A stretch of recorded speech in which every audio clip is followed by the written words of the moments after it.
c'est presque de l'info, c'est la revue de presque de Nicolas Canteloup. Et aujourd'hui, c'est notre ami Stéphane Bern qui est avec nous pour les titres. Oh oui, ma chère Julie. Bonjour Thomas, bonjour à tous autour de ce studio.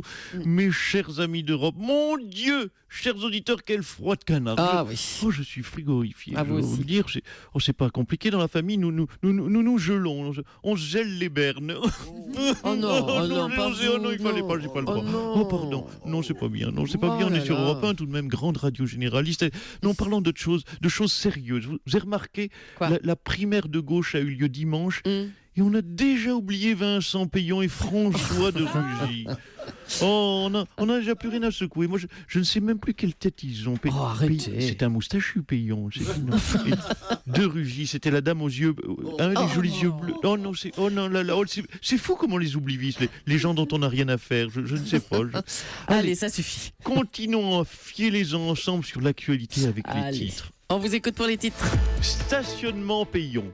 Anne Hidalgo, oh oui, petit jeu de mots. Anne Hidalgo soutenait, vous le savez, Vincent Payon qui a pris une gifle de 25 points sur l'échelle de Manuel Valls.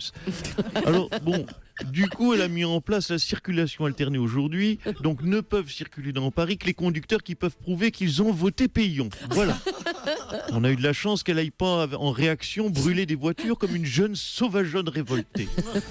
Explosion du PS. Le camp de Benoît Hamon et celui de Manuel Valls ne sont d'accord sur, on a entendu, sur quasiment rien. À ce train-là, le Parti Socialiste va exploser, c'est sûr. C'est fou, le PS, même quand il organise des élections, pour désigner un vainqueur, il trouve encore le moyen d'être perdant. C'est fou. Monnaie. Allez, c'est l'heure de faire les comptes. Faisons les comptes. Combien ont rapporté, personne n'en parle, les primaires au parti? Alors, à droite, Oui. 3 millions de votants fois 2 euros, ça fait 6 millions d'euros. Et à gauche, 1 700 000 votants, paraît-il, fois 1 euro. Julie, ça fait... Bah, ça fait 1,7 million. Mon Dieu, mais on ne savait pas qu'à Europe 1, on avait le prix Nobel de mathématiques. Donc, pour la même élection, la droite a gagné 6 millions et la gauche 1,7 million. Donc, conclusion, la droite, elle sait mieux faire des sous que la gauche. Et pour une fois, sans fausse facture. Allez, merci beaucoup Stéphane. À bientôt. À bientôt. François Hollande est en Colombie. Le chef de l'État a annoncé qu'il s'exprimerait sur la primaire de la gauche une fois rentré en France. Oui, bonjour. Bonjour, Monsieur le Président. Écoutez, disons-le, j'aurais aimé vous donner mon sentiment sur la primaire de gauche, mais malheureusement, j'étais au Théâtre National de Bogota dimanche soir. Oui, monsieur Qu'est-ce que vous avez vu J'ai vu une pièce comique populaire là-bas de la troupe du Splendido, qui s'intitule El Papa Noël está una infección. Oh, la traduction. Oui, c'est une pièce comique colombienne sur Zezeta et Felipe qui vont dans les bureaux de SOS Amigos. Bon, allez, d'accord. Non, mais on voulait vous entendre sur la primaire de la gauche. Ça vous fait quoi de voir Benoît Hamon en mesure de l'emporter? Emporter quoi? Emporter le PS dans sa tombe, à la rigueur, oui, mais pas plus. non. Oui, vous savez, la primaire, là, on va pas se mentir, même Julie, tous vos camarades autour de cette table le savent, c'est une médaille en chocolat. Les journalistes, vous me faites sourire de me demander pourquoi je m'intéresse pas à la primaire. Mais parce que ce n'est pas intéressant. On s'en fout de l'élection du perdant à la présidentielle. Oh, allez. Ce qui compte, c'est le gagnant.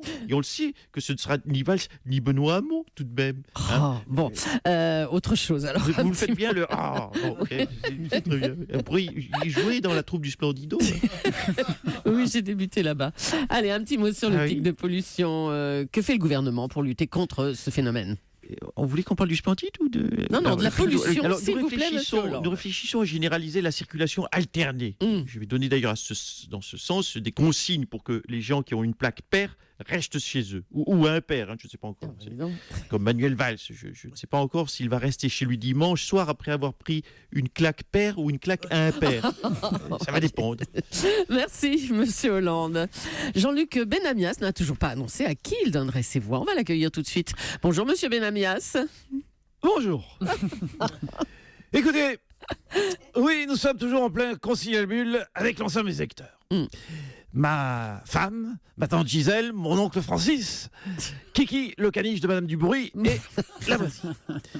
Ainsi que le jeune Kevin qui m'apporte mon chichon régulièrement. Vous l'avez compris, ça fait beaucoup de dans mes secteurs. Bon, alors justement, dans votre bureau de vote, on n'a dépouillé qu'un seul bulletin à votre nom. C'est tout à fait normal. Ah bon. Car Merci ma vous. femme, ma tante Gisèle, mon oncle Francis et les autres, il n'existe disons-le aujourd'hui, que dans ma tête. Ah. Je les entends quand j'ai tiré une grosse taffe de mon pétard de jamaïcaine. Oh là là là là, mon Dieu. Ils me disent tous sans cœur, Jean-Luc, tu peux devenir président. Et tu peux aussi voler si tu sautes par la fenêtre. Oh non. Bref, j'essaye de me mettre d'accord avec tous les gens qu'il y a dans ma tête. Et ensuite, je vote. Et après, j'arrête la politique et je bosse dans le privé. Comme Arnaud Montebourg, mon camarade Arnaud Montebourg, j'irai bosser chez Mondial Moquette pour avoir plus de facilité à la fumée, la moquette. Eh ben, ça s'arrange pas. Merci, monsieur Benamias. Les chiffres de la primaire de la gauche posent problème. Doute sur la participation, non-dépouillement de 350 000 bulletins. On va aller dans le bureau de la personne chargée des chiffres au Parti Socialiste. Bonjour, monsieur. C'est Europe 1, là. C'est Julie. Oui. Bonjour, madame. Et je m'appelle Christian.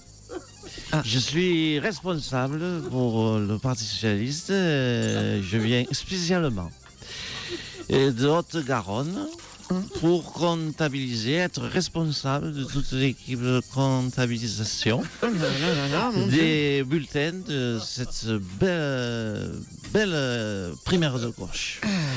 Alors, il y a, nous le sentons poindre, une polémique sur le comptage.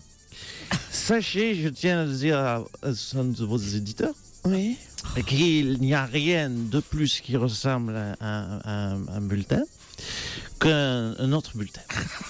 La grosse différence, c'est ce qu'il y a marqué sur le bulletin, car le papier, le format reste le même. Oui, C'est on très a bien compris. Oui. C'est très oui, mais laissez-moi terminer. C'est allez-y. très confondant. Et si vous n'êtes pas attentif sur le nom qui a marqué ce bulletin, il peut y avoir d'où la difficulté.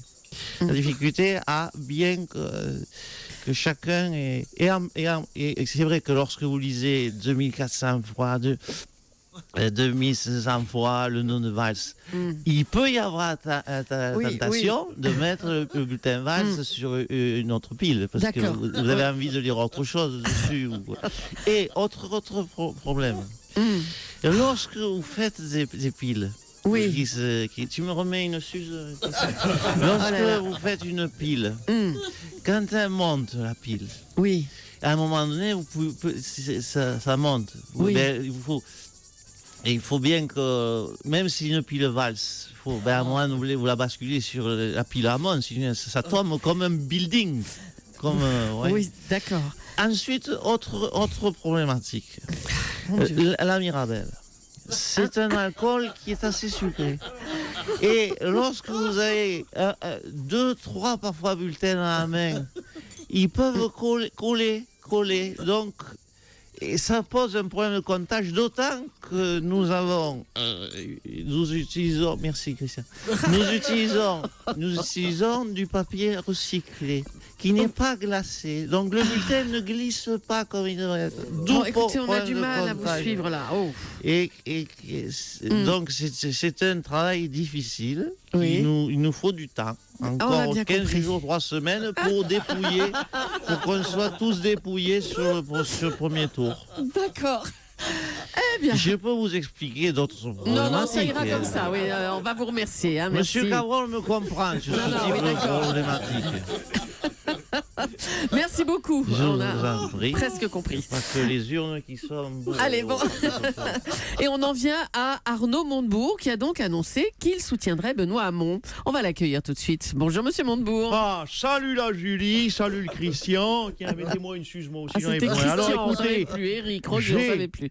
décidé de soutenir Benoît Hamon. Ah, mon Benoît, je te soutiens, mon Benoît. Vous savez pourquoi je le soutiens, cher Non, pourquoi? Bon, déjà, parce que ça, c'est un boulot qui peut m'intéresser. C'est ça, ou un boulot à la compta chez Jardiland, hein ou comme cadre administratif chez Noroto. Donc, Benoît Hamon, c'est mieux pour se recaser. Et puis surtout, parce que j'ai entendu le message des Français, hein, c'est ça ou devenir assistant de direction au Circuit Center. Oui, vous on a comprenez. bien compris. Bon, merci. Je vous On a en compris pourquoi vous le soutenez. Allez, un petit mot de la centrale de Fessenheim, qui n'est toujours pas fermée. Un bulletin Ah non, c'est bon, c'est bon. François Rugy qui vient d'arriver. C'est très rare. Bon, alors, Fessenheim, la centrale n'est toujours pas fermée. Elle connaît même des débrayages. On va en parler avec Ségolène Royal. Bonjour, Oui, Madame Royal. Oui, bonjour. Oui, écoutez, alors oui, dit comme ça, il n'y a personne qui gère actuellement la centrale. Je peux comprendre que cela fasse flippy. Ah, ouais. Hein, c'est vrai qu'on n'aime pas ça. Imaginez une centrale nucléaire vétuste avec des grévistes qui font cuire des merguez sur des bords de plutonium en fusion. Ce n'est pas rassurant. C'est vrai que c'est moyennement rassurant, comme vous dites. Oui. Remarquez, franchement, j'y pense. Quoi? En bouquet final pour Quoi? François. Hein, l'explosion d'une centrale, ça peut être un joli spectacle de fin de quinquennat. Oh, hein. mais s'il vous plaît. C'est plus spectaculaire que l'explosion du PS. Merci, bravo à Nicolas Canteloup et à ses auteurs. À ses auteurs Arnaud Demanche, Philippe Cavrivière et Laurent Vassilian. Et à demain matin, 8h40.